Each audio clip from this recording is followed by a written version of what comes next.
Kutokea kwenye ripoti za Komba TV, nikukumbushe tu kwamba hakikisha una subscribe, una share, una like na kucomment ili pia uwe kwanza kabisa kuweza kupata update zote ambazo sisi kama Komba TV huwa tunapata nafasi ya kuweza kukusogezea.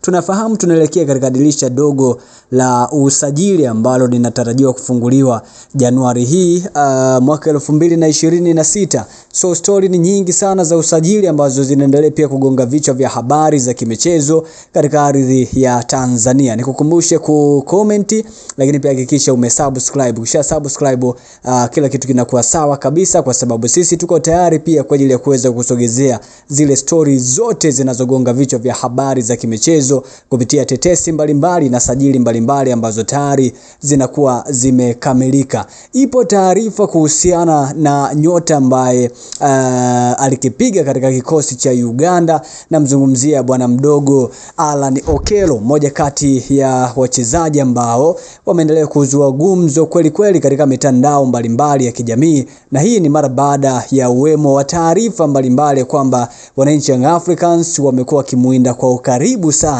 Sasa mimi nafahamu kupitia issue hiyo ya Young Africans ni kwamba tayari wamekwishafikia makubaliano binafsi na nyota huyo wa Uganda, na mzungumzia Allan Okello. Ni bwana mdogo sana, umri wake ni miaka 25 tu, kwa ni moja kati ya nyota ambao pia ni machachari ambao wataenda kuisaidia sana klabu ya wananchi Young Africans. Sasa wamefikia makubaliano ya pande zote mbili, nikiwa na maana ya klabu ya wananchi Young Africans na mchezaji yeye mwenyewe binafsi, na Okello amekubaliana na project ya wananchi Young Africans, lakini pia project hiyo nikiwa na maana ya kuzingatia mshahara, lakini pia ile signing fee, na yuko tayari pia kwa ajili ya kuweza kusaini mkataba wa miaka miwili ndani ya kikosi cha wananchi Young Africans. Lakini pia upande wa wachezaji na Yanga mambo yako safi kabisa, nikiwa na maana ya upande wa Young Africans na upande wa nyota huyu Allan Okello. Kwa hiyo kinachosubiriwa sasa hivi ni Young Africans kuweza kumalizana na Vipers,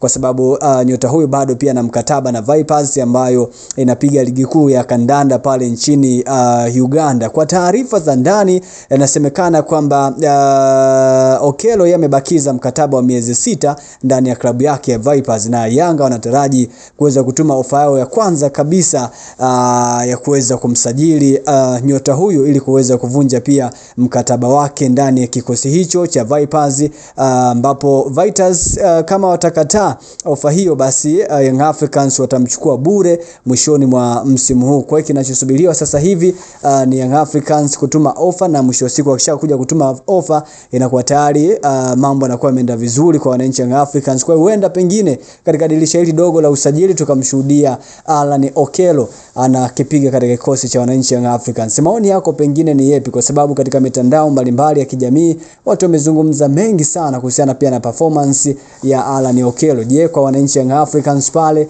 kitu gani ambacho pengine ataenda kukiongeza ndani ya kikosi hicho? Young Africans wameramba dume ama pengine ikoje? So ni moja kati ya story ambazo pia zimeendelea katika mitandao mbalimbali ya kijamii, na sisi kama Komba TV tuko hapa kwa ajili ya kuweza kusogezea kuhusiana na zile dili ambazo zinakuwa za moto kweli kweli katika taarifa mbalimbali za kiusajili.